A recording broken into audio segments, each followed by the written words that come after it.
Professor Yunus বলেছেন command centre করতে বা কমান্ড ইনফ্রাস্ট্রাকচার। সেটার ফলে যেটা হচ্ছে যে আপনি জানেন যে অনেকগুলো ল অ্যান্ড অর্ডারের সিচুয়েশন অনেকে দেখেন, যেমন নদী কেন্দ্রিক বা কোস্টালের প্রায় 30,000 স্কোয়ার কিলোমিটারের ওয়াটারওয়েজ বা মানে বে অফ বেঙ্গলের ওয়াটার যেটা মনিটর করেন কোস্ট গার্ড বা বিজিবি ধরেন প্রায় 5,000 প্রায় 4,500 স্কোয়ার কিলোমিটার বর্ডারটা ওরা দেখেন। তারপরে পুলিশ আছে, কর্পোরেটে যে মেট্রোপলিটন পুলিশ আছে, সবার সাথে কোঅর্ডিনেট করে একটা কমান্ড স্ট্রাকচার থাকবে, সেখান থেকে যাতে খুব intensively law and order situation 24/7 যাতে মনিটর করা যায়।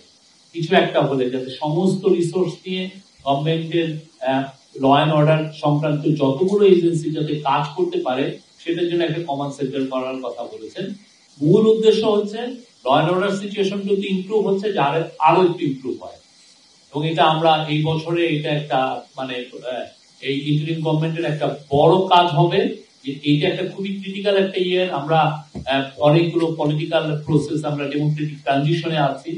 এই ইয়ারে যাতে আমরা অ্যাচিভ করতে পারি যে না, আমাদের ল অ্যান্ড অর্ডার সিচুয়েশনটা যাতে আরো বড় হয়। আর আপনারা দেখেছেন যে বেশ কিছু মুখ দিয়েছে স্বৈরাচারের, পতিত স্বৈরাচারের যারা সাঙ্গপাঙ্গ আছে, দোসর আছে, তারা অনেক কিছু করতে চাচ্ছেন, তারা লিফলেট বিতরণ করছে। হ্যাঁ, একটা বিষয়, যারা লিফলেট বিতরণ করবেন তাদের জন্য আমাদের কড়া মেসেজ, তাদেরকে অ্যারেস্ট করা হবে।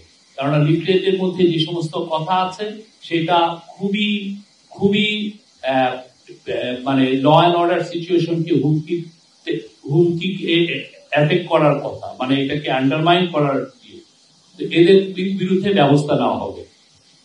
আর অন্যান্য তারা দেখেছেন তো, তারা অনলাইনে কি ধরনের মিস ইনফরমেশন দিচ্ছে, এই সরকারকে নিয়ে মিস ইনফরমেশন দিচ্ছে, পতিত স্বৈরাচারকে নিয়ে বলছেন যে উনি এখন প্রাইম মিনিস্টার। তো পুরো যা আমরা দেখছি, আমরা মনিটর করছি, আমাদের করা মেসেজ, যারা এটা রিফ্লেক্ট বিতরণ করবেন, এই ধরনের প্রতিবাদের এই ধরনের কর্মসূচিতে যাবেন, তাদেরকে অ্যারেস্ট করা হবে, তাদেরকে আইনের আওতায় আনা হবে।